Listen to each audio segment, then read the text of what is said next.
네, 안녕하세요. 저는 목요일 커피 브레이크 성경 공부를 경험했던 조성이라고 합니다.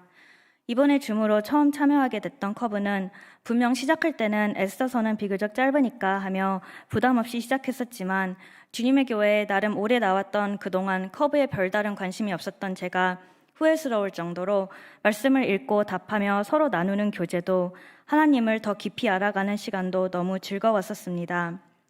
죽으면 죽으리라 라고 왕 앞에 나간 에스더의 유명한 영웅담은 그동안 에스더서를 여러 번 읽었음에도 불구하고 지극히 인간적인 시각으로 그녀의 믿음과 용기만을 우러러보게 했었지, 그 모든 사건들 뒤에 우리의 마음과 역사까지 주관하시는 진정한 영웅 되시는 하나님의 섭리와 섬세한 손길들을 그동안은 미처 다 눈치채지 못하였었습니다.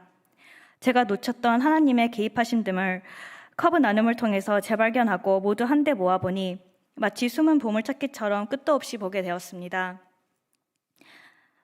출애굽에서 나오는 10가지 재앙들처럼 눈에 보이는 하나님의 기적과 직접적인 말씀하심과 존재감은 에스더서에서는 언뜻 보면 드러나지 않았습니다.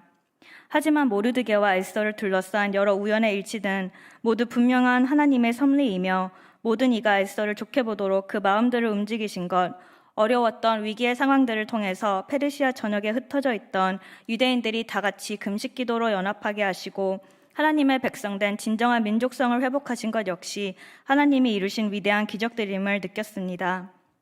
비록 작은 제 삶이지만 그 안에서도 얼마나 많은 하나님의 섭리가 있었는지, 기꺼이 부족하기만 한 저를 통해서도 일하시고 계시는지 생각해 볼수록 감사했습니다.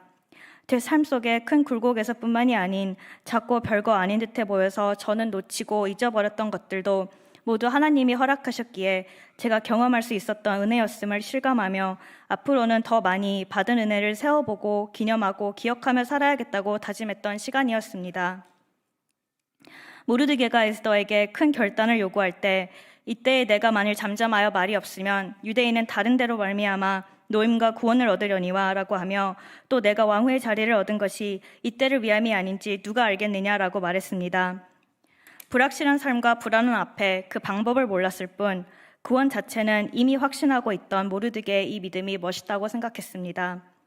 저도 삶의 파도 앞에 이리저리 흔들리지 않고 굳건히 서서 하나님의 역사하심을 깨어 바라보는 산 증인 되기를 원합니다.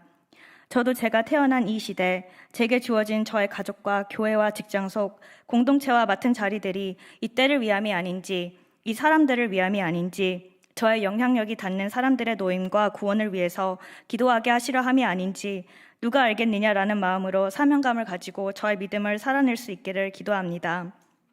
창세기 49장 10절에 야곱이 그 12아들들을 향해서 유언할 때 규가 유다를 떠나지 아니하며 통치자의 지팡이가 그 발 사이에서 떠나지 아니하기를 실로가 오시기까지 이르르니 그에게 모든 백성이 복종하리로다 라고 하였습니다.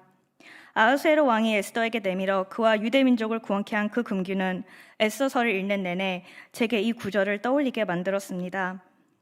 유다의 사자라고도 불리우는 예수님이 드셨던 그 귀와 통치자의 지팡이가 제게도 내밀어졌다는 것, 에스더가 나아가서 그 내밀어진 금귀의 끝을 만져 살았듯 저에게도 예수님의 십자가를 통해서 그 긍휼함을 입었다는 것이 감사했던 시간이었습니다. 큰 은혜로 만나주신 하나님께 감사하고 열심히 리드해 주셨던 김지영 집사님과 믿음과 삶의 지혜, 경험 등을 기꺼이 나눠주셨던 목요일 에스더반에게도 감사합니다. 감사합니다.